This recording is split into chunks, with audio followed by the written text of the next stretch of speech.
Muy buenas noches.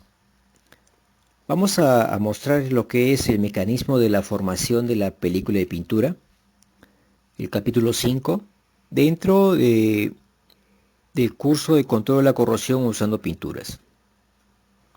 Iniciemos este capítulo con las definiciones de pintura, ¿no?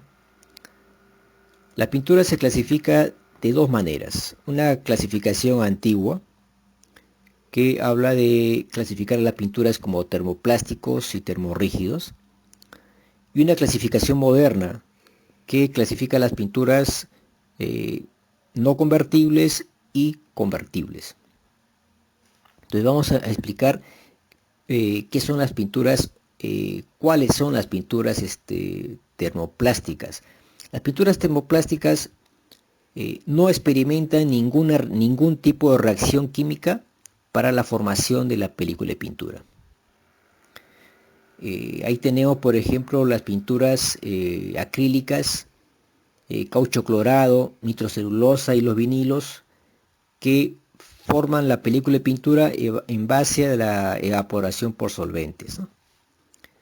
También tenemos las dispersiones, ¿no? Como los látex, ¿no? Para pinturas de casas, ¿no?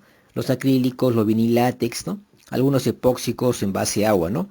Eh, Forman la película de pintura por coalescencia, ¿no?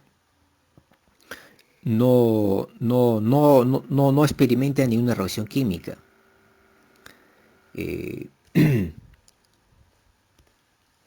por ejemplo, también tenemos las pinturas que son termoplásticas, lo que son el thermal spray zinc y aluminio, ¿no? Y los termoplásticos en polvo. También reaccionan, no, perdón, se producen por fusión, ¿no? Pero no experimentan ningún cambio químico, no experimentan ninguna reacción química. A eso quería explicarles, ¿no? Entonces ya tenemos ya entonces como termoplásticos las pinturas que forman la película de pintura en base a la evaporación por solventes, por coalescencia y por fusión, ¿no? Lo que se ha explicado, pero no experimentan ninguna reacción química.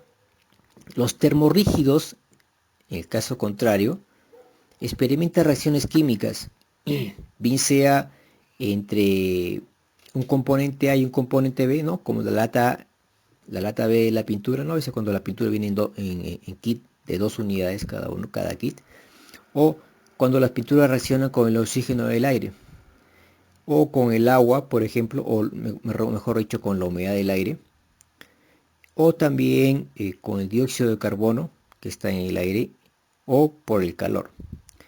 Entonces, los termorrígidos, eh, por ejemplo, son los epóxicos, ¿no? Los fenólicos, ¿no? Epoxifenólicos, los pudoretanos, los wash primers, que reaccionan entre ellos, ¿no? El componente A con el componente B. Son pinturas termorrígidas, ¿no? Experimentan una reacción química. Por ejemplo, los aceites secantes, los alquídicos, los epoxiésteres, los uralquídicos, reaccionan con el oxígeno del aire. Eh, por ejemplo, los inorgánicos de zinc del tipo 1C, ¿no? De la SCPC Paint 20, reaccionan con la humedad del aire. Los inorgánicos de zinc, los tipo 1B, igual de la SCPC Paint 20, reaccionan con el dióxido de carbono que está en el aire. Y por último, las pinturas horneables, ¿no? Reaccionan con el calor, ¿no? Entonces, ese tipo de pinturas son las pinturas termorrígidas que experimentan una reacción química. Esta definición ha quedado ya no se usa. Ahora eso es el tema de pinturas convertibles y no convertibles, en base a que si experimentan o no experimentan reacciones químicas, ¿no? Las pinturas convertibles experimentan reacción química y las no convertibles no experimentan ninguna reacción química, ¿no?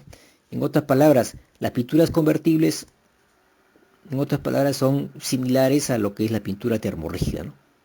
Y las pinturas no convertibles, las pinturas son similares a los termoplásticos. Para final de cuentas eso es así, ¿no? Pues la última definición es la que ha quedado, ¿no? Yo espero que el curso sea de su completo agrado. Les agradezco estar al pendiente y los comentarios también que hacen a mi canal para poder mejorar y hacer presentaciones nuevas. Muchas gracias.